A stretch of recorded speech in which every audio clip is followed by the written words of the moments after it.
Hello guys, mentor Sunil Aastha speech and hearing care का YouTube channel autism ADHD के बारे में दुनिया में सबसे ज़्यादा बार वीडियो नंबर 246 आपके सामने आ गया है। इस वीडियो में हम लोग बात करने वाले हैं सेंसरी प्रोसेसिंग डिसऑर्डर्स के ऊपर, एसपीडीज़ के ऊपर, जिसके बारे में बहुत बड़ा हवा आप लोगों के ब्रेन में है। आज वो सारे आपके कॉन्फ्लिक्ट्स को रिजॉल्व करेंगे। जल्दी से चैनल को सब्सक्राइब कीजिए, लाइक कीजिए, शेयर कीजिए, दोस्तों में फैला दीजिए। और मुझसे बात करने के लिए 8168790299 मेरा मोबाइल नंबर है। +91 इंडिया का एसडी कोड लगाना बिल्कुल ना भूलें। अगर आप इंडिया के बाहर से कॉल करें, इंडियन कंसल्टेशन 1000, इंडिया के बाहर से कॉल करें 2000 रुपीज़ अकाउंट ट्रांसफ़र आपको देना होता है। बात करते हैं सेंसरी प्रोसेसिंग डिसऑर्डर्स के ऊपर। बेसिकली प्रोसेसिंग क्या होती है? जैसे मैं आपसे बात कर रहा हूँ, आपने मुझसे मेरा नाम पूछा, तो मैं क्या करूँगा, आपने क्या किया, पहले बोला व्हाट इज़ योर नेम, तो ये चीज़ कोड्स बन के मेरे कानों में जाएगी, ऊपर जाकर के ब्रेन में ये सारी की सारी चीज़ें डी कोड होंगी, मैं एनकोड करूँगा, वो डी कोड होंगी, और आप डी कोड करके उसे समझेंगे, प्रोसेस करेंगे, और उसका जवाब बना करके आप अपने मुंह से थ्रो करेंगे कोड बना करके, और फिर वो मेरे ब्रेन में जा करके डी कोड होगी। तो ये एक सेंसरी इंटीग्रेशन सिस्टम होता है जिसे हम कम्युनिकेशन का पूरा प्रोसेस बोलते हैं। अब कम्युनिकेशन के पूरे प्रोसेस को अच्छे से समझिए आप। सबसे पहले तो कम्युनिकेशन कैसे होती है? कम्युनिकेशन कई तरीके से होती है। हमारी सेंसेस, 5 सेंसेस होती हैं जो कम्युनिकेशन को, आप इसको कंप्लीट करने का काम करती हैं। फॉर एग्जांपल हमारी आइज़ विजन का काम करती है, हमारा नोज स्मेल का काम करता है, ईयर हियरिंग का काम करता है, टंग टेस्ट का काम करती है, और हमारे जो बॉडी है वो टैक्टाइल यानी टच स्टिमुलेशन का काम करती है। तो आपकी जो 5 सेंसेस होती हैं ये मिल करके आपको किसी भी प्रोडक्ट के बारे में 5 डायमेंशनल विजन देती हैं। फॉर एग्जांपल आप देखते हैं एक बनाना आपके हाथ में है। अब बनाना क्या है? बनाना का शेप आपको पता चलेगा जब आप उसको टेस्ट करेंगे, वो आपको पता चलेगा। आपको कोई कहेगा बनाना उठा करके ले आओ, आप उसको सुनेंगे और देखेंगे, तो काफ़ी सारी चीज़ें मिल करके कम्युनिकेशन का काम करेंगे।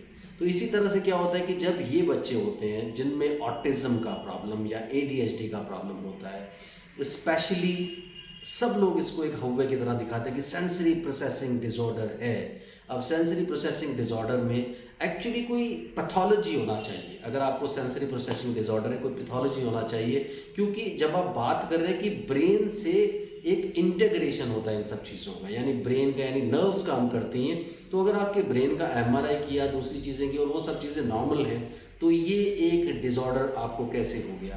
तो ये फिर अगेन जैसे नॉर्मल एक क्लासिकल ऑटिज्म आ जाता है, एक वर्चुअल ऑटिज्म आ जाता है, ऐसे वर्चुअल सेंसरी प्रोसेसिंग डिसऑर्डर आपको कहना चाहिए, और एक आप क्लासिकल सेंसरी प्रोसेसिंग डिसऑर्डर कहना चाहिए। क्यों?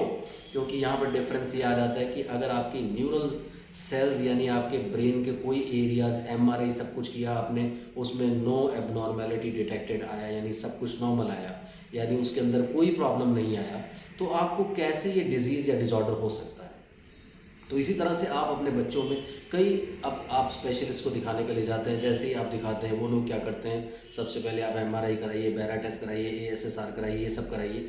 तो ये सारे टेस्ट आप कराते हैं, आप देखते हैं टेस्ट सारे नॉर्मल आए हैं, फिर वो नीचे लिखते हैं कि ऑटिज्म का प्रॉब्लम है, माइल्ड ऑटिज्म है, मॉडरेट ऑटिज्म है, सीवियर ऑटिज्म है, इसको सेंसरी प्रोसेसिंग डिसऑर्डर है, ये स्टिमिंग करता है, ये फिजिटिंग करता है, ये सब कुछ चीज़ें करता है। ये सारे वर्ड बड़े टेक्निकल से वर्ड होते हैं, आप जाकर के इस पर सर्च करते हो, लेकिन आप इसके बैकग्राउंड में जाके ये बातें भूल जाते हो कि ये सेंसरी प्रोसेसिंग डिसऑर्डर होगा, यानी आपके ब्रेन में कहीं इंटीग्रेशन का प्रॉब्लम हो रहा है। तो ये आपके ब्रेन के अंदर वो एमआरआई में, दूसरी चीज़ों में दिखना भी चाहिए, दिखता तो नहीं है, वो नॉर्मल कैसे आया, फिर भी क्यों है? तो बात वही आ जाती है कि एक नॉर्मल डिलेड स्पीच है आपके बच्चे को, आपके बच्चे को एडीएचडी का प्रॉब्लम है, आपके बच्चे को सोशल कम्युनिकेशन विड्रॉल का प्रॉब्लम है, आपके बच्चे को सिंपल अटेंशन डेफिसिट है, या आपके बच्चे को ऑटिज्म जैसा कोई प्रॉब्लम है। तो ये सारे के सारे डिफरेंशियल डायग्नोसिस में आते हैं, और एक स्पेशलिस्ट का ये फ़र्ज़ होता है कि आपको पूरी तरह से इसके बारे में एजुकेट करें। बात वही आ जाती है, आप इस वीडियो को बड़े गौर से देख रहे हैं, पूरा वीडियो ज़रूर देखिए, क्योंकि बहुत इंपॉर्टेंट है आपके लिए बात लर्न करना। तो आपका बच्चा जब इस तरह की कोई भी एक्टिविटीज़ करता है जो स्टिमिंग या फिजिटिंग में आती है, जिसके बारे में मैं नेक्स्ट वीडियो में बात करूँगा, अभी मैं आपको सेंसरी प्रोसेसिंग के बारे में ज़्यादा बात करना चाहूँगा। तो जब भी आपका बच्चा हाइपर या हाइपो सेंसिटिव होता है किसी भी चीज़ को लेकर के, फॉर एग्जांपल आपका बच्चा बहुत तेज़ लाइट होती है, आंखें ऐसे ढक लेता है, तेज़ आवाज़ होती है, कानों को ढकना शुरू कर देता है। तो बेसिकली क्या है कि वो जो बच्चे ऑटिज्म डायग्नोज हो जाते हैं, और वो ये सब चीज़ें कर रहे हैं, अगर वो क्लासिकल या ओरिजिनल कुछ ऑटिज़म जैसी प्रॉब्लम होगी तो वो बच्चा किसी भी स्टिमुलस से अनअवेयर रहेगा। यानी उसको तो कोई स्टिमुलस से फ़र्क ही नहीं पड़ रहा ना, अंधेरा कर दीजिए, बहुत तेज़ लाइट कर दीजिए, उसे कोई फ़र्क नहीं पड़ता। आप चिल्ला लीजिए उसके सामने, आप चुप रहिए उसके सामने, उसे कोई फ़र्क नहीं पड़ता, क्योंकि वो तो आपको अटेंशन ही देना नहीं चाहता ना। अगर वो आपको ये सारी की सारी चीज़ें कर रहा है, बहुत तेज़ लाइट आ रही, दैट मीन्स वो अवेयर है। तो ये एक अच्छी खबर है आपके लिए, आप इसे बुरा क्यों मान रहे हैं? तो आप इन सब चीज़ों के पीछे अपना वक्त बर्बाद मत किया कीजिए। सेंसरी प्रोसेसिंग डिसऑर्डर्स आपके ब्रेन में, आपके बच्चे के ब्रेन में कोई प्रॉब्लम होने की वजह से डेवलप हुए, दैट मीन्स वहाँ प्रॉब्लम है और आपको उसका ट्रीटमेंट मिलना चाहिए। लेकिन ऑटिज़म और ADHD ऐसे डिसऑर्डर्स हैं जो बिहेवियर और कम्युनिकेशन डिसऑर्डर्स हैं, यानी ये डिसऑर्डर्स हैं, ये डिजीज़ नहीं है, ये पैथोलॉजीज़ नहीं है, ये सिंपल डिसऑर्डर्स हैं जिनको आपको behaviour therapy, occupational therapy, speech therapy के ज़रिए ठीक करना चाहिए। इन सब चक्करों में और इन सब चीज़ों को देख करके एक्स्ट्रा गूगलिंग मत कीजिए, आप अपने आप को परेशान मत कीजिए। ये स्पेशलिस्ट का काम है देखना। स्पेशलिस्ट अपनी शायद कहीं ना कहीं, कुछ स्पेशलिस्ट अपनी नॉलेज को ज़्यादा दिखाने के लिए आपके सामने ऐसे ऐसे स्टेटमेंट्स को यूज़ करते हैं कि आई डोंट नो, आप उसको बहुत ज़्यादा सर्च करते रहते हैं, तो वहाँ जाकर के कहीं ना कहीं प्रॉब्लम होती है। इसलिए आप सेंसरी प्रोसेसिंग डिसऑर्डर, यानी अगर आपका बच्चा किसी टेक्सचर को बहुत ज़्यादा टच करके देखता है तो उसे उसे कहीं ना कहीं उससे सेटिस्फेक्शन मिल रही है, या वो बहुत ज़्यादा किसी चीज़ की तरफ देख रहा है, घूमते हुए पंखे की तरफ देखे जा रहा है, या फिर किसी और चीज़ की तरफ देखे जा रहा है, तो उससे उसको साइकोलॉजिकल सेटिस्फेक्शन मिल रही है। कोई किसी बहुत ज़्यादा सॉन्ग को सुन रहा है, 2 दिन 3 दिन 4 दिन 5 दिन सॉन्ग को सुनते चले जा रहा है, उसको सेटिस्फेक्शन मिल रही है। हमें भी कुछ सॉन्ग पसंद आ सकते हैं, तो आप इसको ऐसे देखिए, इन सिम्टम्स को आप इजीली इग्नोर करिए।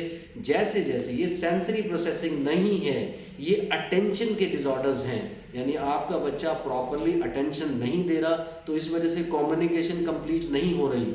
ये सेंसरी नहीं है, ये अटेंशन का डिसऑर्डर है। पहले आप अटेंशन, फोकस, आई कॉन्टेक्ट और सिटिंग इंप्रूव कीजिए, आप देखेंगे ये डिसऑर्डर्स ऑटोमेटिकली कम होते चले जाएंगे। तो आपके अगर अभी भी कोई सवाल होते हैं, इसके नेक्स्ट वीडियो में मैं आपको फिजिटिंग के बारे में ज़रूर लिस्ट करूँगा।